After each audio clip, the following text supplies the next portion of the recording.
everyone. I'm Lisette Danesi, and I lead the corporate people function at WPP.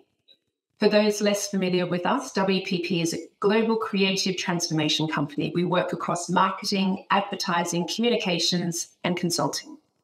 We're home to over 108,000 people around the globe in more than 110 countries, all connected through our London headquarters.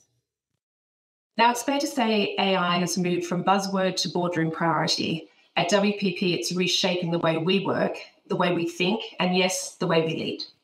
We know the business case for AI is compelling. It can drive efficiency, creativity, performance, but the real challenge is human. How do we engage our people in this transformation, especially at scale? Because without employee adoption, even the smartest tech won't deliver the results. At WPP, we're not just using AI, we're building it. We've developed our own proprietary platform, WPP Open, which powers how we create content and ideas for our clients with greater speed and insight. We also work with the big tech firms to extend our capabilities even further. But one thing has been true from the start. AI only works if our people are on board. And people don't come on board because of the dashboard. They come on board because they feel safe, supported, and seen. That's why we're focused not just on the tools, but on the employee experience surrounding them. And that's where our partnership with Nadia has really come into its own.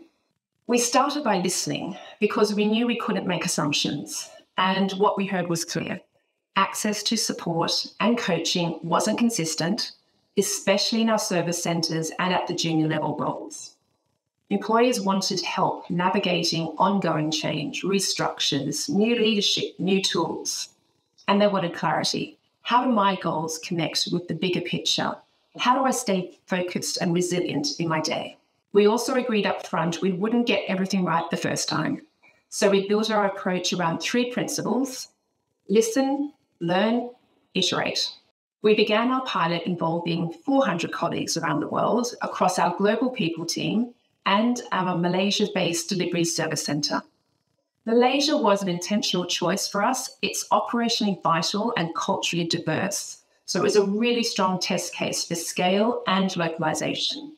The feedback was overwhelmingly positive. 95 net promoter score, 82% engagement, and a strong uptake across all levels and all functions. So people described Nadia as supportive, as relevant, and something that they wanted to keep using. They were surprised it was that good. That early trust gave us the confidence to keep moving forward.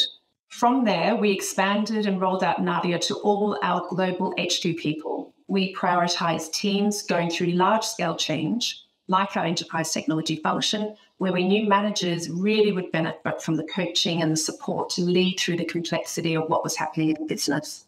We also work closely with regional leaders to tailor Nadia for local context, not just language, but tone, mindset, and behavioural norms so it would show up relevant to people where they are.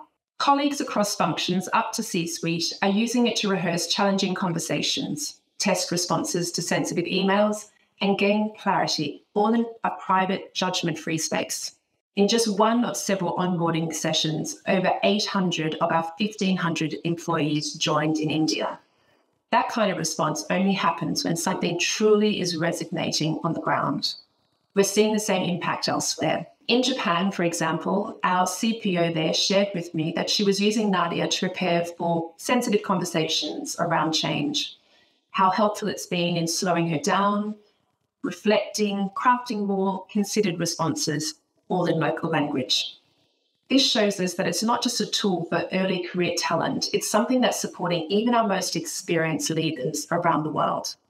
One of the most impactful applications of Nadia so far has been goal setting.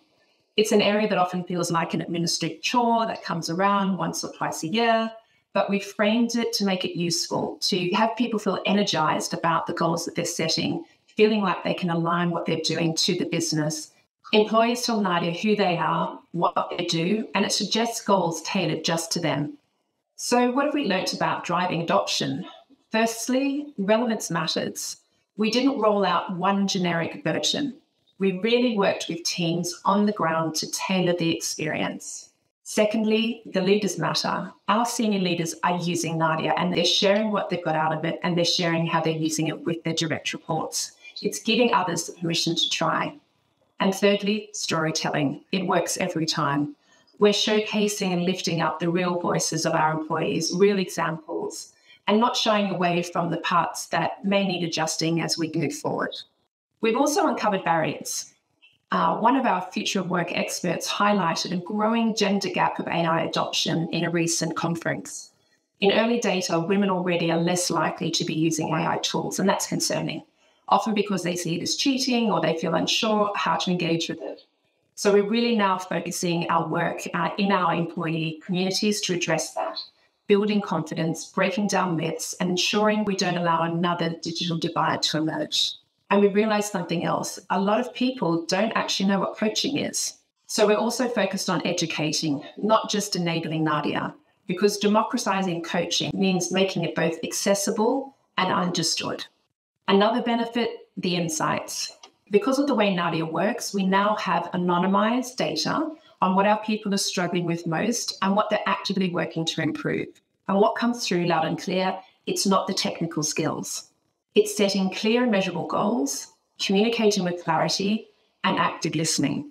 These are foundational human skills, but they're also critical leadership skills in an AI-enabled workplace. We're using this insight to fine-tune our L&D focus and support leaders where it counts.